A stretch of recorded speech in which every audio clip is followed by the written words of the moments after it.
Sarah's hands shook as she poured the oolong tea, her grandmother's concerned gaze following her every move.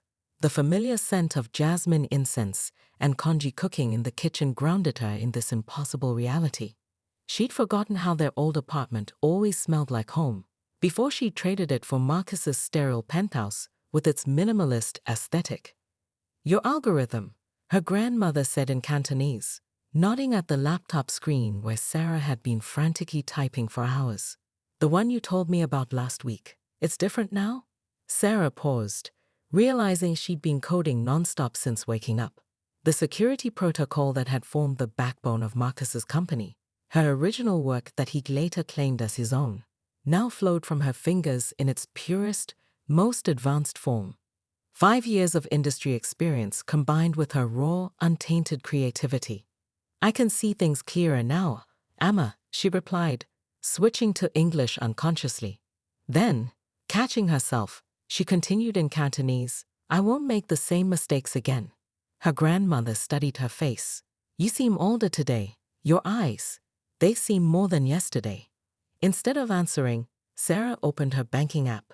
Her modest savings from her junior developer job was still there, the money she'd originally invested in Marcus's startup. This time, it would fund her own dreams. Her phone buzzed with a LinkedIn notification. Rachel Wong, the angel investor who'd rejected her original pitch 5 years ago, 5 years from now, was speaking at a tech conference next week. Last time, Sarah had been too intimidated to approach her. This time would be different. "I need to go shopping," Sarah announced, closing her laptop. Her current wardrobe consisted of hoodies and jeans, perfect for coding, but not for the image she needed to project. "Would you like to help me choose some new clothes, Amma?" Her grandmother's eyes lit up. Finally, no more hiding behind those oversized sweaters. She was already reaching for her purse. "I still have the card your uncle gave me for my birthday. He said to buy something nice, but seeing you dress like the successful woman you are would make me happier." At the high-end boutiques in Central, Sarah selected pieces that radiated confidence. Structured blazers in bold colors, silk blouses, and elegant heels. No more dimming herself to make others comfortable. As she tried on a crimson power suit, her grandmother smiled at her reflection. "You look like your mother," she said softly. She never let anyone tell her to be less. Sarah touched the jade pendant at her throat, her mother's last gift before the accident that had left Sarah in her grandmother's care. She'd stopped wearing it at Marcus's suggestion, tucking away that part of herself along with so many others. "I have a doctor's appointment to schedule," Sarah said suddenly, remembering her grandmother's future, "and a pitch to prepare. This time, everything changes." Her grandmother nodded, understanding more than Sarah had said. "Good. Now, about that red lipstick you've been eyeing?" The rooftop reception sparkled with San Francisco's elite, but Sarah's attention remained fixed on Marcus's increasingly desperate attempts to maneuver closer to her. She took a deliberate sip of champagne, enjoying how he fumbled with his own glass when their eyes met across the room. 4 years of strategic moves had led to this moment. "Miss Chen." Rachel Wong appeared at her side, elegant as ever in Dior. "Phenomenal speech today. That demonstration of secure minds, quantum encryption protocol had half the room ready to throw money at you." The angel investor who'd become Sarah's mentor smiled knowingly. "Though I suspect that's not why you're smiling." "Just appreciating how things change," Sarah replied, watching Marcus finally gather the courage to approach. His cologne reached her first, the same overpriced brand he'd worn in her past life. She'd once found it intoxicating. Now it just smelled like manufactured confidence. "Sarah Chen," he extended his hand, trying to project authority despite his obvious nervousness. "Your reputation precedes you." She let him hold the handshake a moment too long before withdrawing. "Funny, I was about to say the same. Right Technology's recent struggles with security breaches have been quite newsworthy." His jaw tightened. In her previous life, she would have already been apologizing, trying to smooth his ruffled ego. Now she simply waited, one eyebrow raised, as he struggled to maintain composure. "Those reports were exaggerated," he managed. "But I have to admit, your company's solutions are exactly what the market needs right now." Perhaps we could discuss a potential collaboration over dinner? Rachel didn't bother hiding her snort of derision. They both knew Right Technologies was bleeding clients, its stock price dropping weekly as Sarah's quantum encryption made their security systems look prehistoric. "I don't mix business with pleasure, Mr. Wright," Sarah replied, noting how her formal tone made him flinch.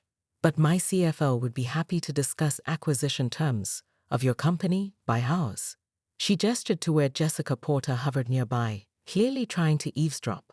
"Though you might want to consult with your strategic advisor first." Marcus's face flushed. "You don't understand what you're passing up. My connections, my experience. Your 3 data breaches this quarter." Sarah cut in smoothly. "Your declining market share. Or perhaps you mean your reputation for taking credit for your developers' innovations." She stepped closer, lowering her voice. "Did you really think I wouldn't hear about that from every talented programmer who's left your company?" He stared at her, recognition flickering in his eyes, not of her face, but of something deeper. The power dynamic he'd once taken for granted had shifted irreversibly. "Have a lovely evening, Mr. Wright." Sarah turned away, linking arms with Rachel. "Do send my regards to your board. I'll be seeing them very soon." As they walked toward the VIP section, Rachel laughed. "You enjoyed that far too much." Sarah smiled, genuine this time, just appreciating karma. Now, about that quantum computing initiative we discussed. After the board meeting, Sarah found Marcus waiting in her office. He stood by the floor-to-ceiling windows, staring at the spot where her grandmother's photo sat on the desk. The same grandmother who now served as Secure Minds head of community outreach, channeling millions into tech education for underprivileged girls. "How did you know?" His voice was hoarse. "About everything, the vulnerabilities, Jessica's backdoor dealings with competitors, even the offshore accounts I thought no one could trace." Sarah settled into her chair, the same model she'd once watched him select for his office in another lifetime. "I'm just better at seeing patterns than you are, Mr. Wright. It's why my code works, and yours." She gestured to the screens displaying his company's plummeting stock price. "Doesn't." He turned, and for a moment, she saw the man she'd once loved, ambitious, charismatic, but fundamentally hollow. "There's something about you, something familiar, like we've met in a dream. Or a nightmare," she murmured, then pressed a button on her desk. Security appeared instantly. "I believe you have a resignation letter to draft." After he left, Rachel entered through a side door. "Enjoying your moment of triumph?" Sarah touched her mother's jade pendant, now transformed into her signature accessory. "Actually, I was thinking about the cancer detection AI. The trials in Singapore showed a 97% early detection rate." Rachel smiled knowingly. "Always moving forward. Though I have to ask, was all this just about revenge?" "No." Sarah stood, walking to the window. Below, she could see Marcus being escorted out, Jessica nowhere in sight. "It was about becoming who I was meant to be. The revenge was just good business." Her phone buzzed. The cancer detection AI had just received fast-track approval in 5 more countries. She thought of all the families who wouldn't have to face what she nearly had in another timeline. All the grandmothers who would get to see their granddaughters succeed. "The press will want to know what's next for Secure Minds," Rachel noted, "especially after this takeover." Sarah turned from the window, her reflection showing not the naive girl she'd once been, nor the ruthless winner she'd become, but something better, a woman who'd learned to balance power with purpose. "What's next is what matters most," she said, pulling up the AI medical program's code. "Success is sweet, but legacy is sweeter. And I'm not just talking about market share anymore." Later that night, as she shared a quiet dinner with her grandmother in their favorite dim sum restaurant, the same one they'd once barely been able to afford, Sarah realized that the greatest victory wasn't in surpassing Marcus or even in building her empire. It was in becoming someone who could look in the mirror and see not what others wanted her to be, but who she'd always had the potential to become. Her grandmother raised a teacup, eyes twinkling. "To patterns," she said in Cantonese. "To changing them," Sarah replied, and together they looked toward tomorrow. Sarah's hands trembled as she gathered the scattered pages of her anniversary scrapbook from Marcus's office floor. Each photo seemed to mock her now.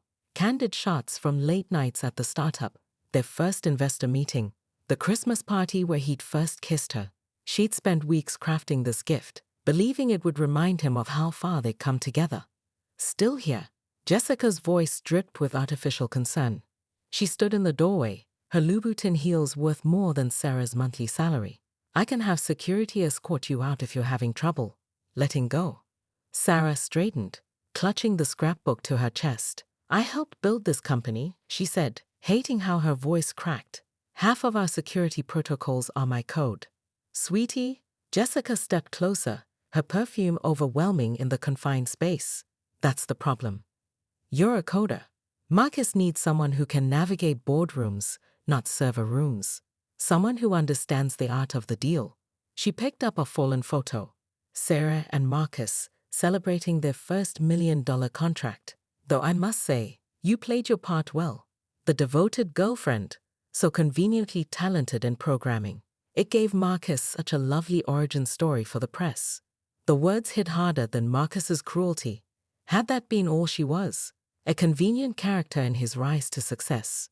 The board meeting starts in 10 minutes, Jessica continued, checking her Cartier watch. Marcus is presenting our engagement as part of the company's expansion strategy. Apparently, my family's connections in Asian markets are exactly what Right Technologies needs right now. She smiled, all perfect teeth and calculated warmth. You understand business, don't you? Sarah's mind flashed to the acquisition contracts she'd stayed up late reviewing for Marcus, the networking events where she played the supportive partner while he charmed investors, the countless times she debugged code at 3 a.m. to meet his deadlines, all while he and Jessica had been. How long? Sarah managed to ask. Does it matter? You were never going to be enough for him. Look at yourself. When was the last time you even wore makeup to the office? Jessica's laugh tinkled like broken glass. Although I should thank you. You kept him entertained while I finished my MBA. And your security protocols did give the company a strong foundation. I'm sure we'll find someone to maintain them. Thunder rumbled outside as Sarah turned to leave, her world collapsing into a tunnel of humiliation. She barely registered the security guard who appeared to escort her out, or the curious stares of employees who'd once smiled at her like family. The rain had started when she reached the street, washing away any evidence of her tears. The last thing she saw before the SUV's headlights blinded her was Marcus and Jessica in his office window, sharing a celebratory champagne toast. The impact came with an almost welcome finality, the scrapbook's pages scattering like broken dreams in the storm.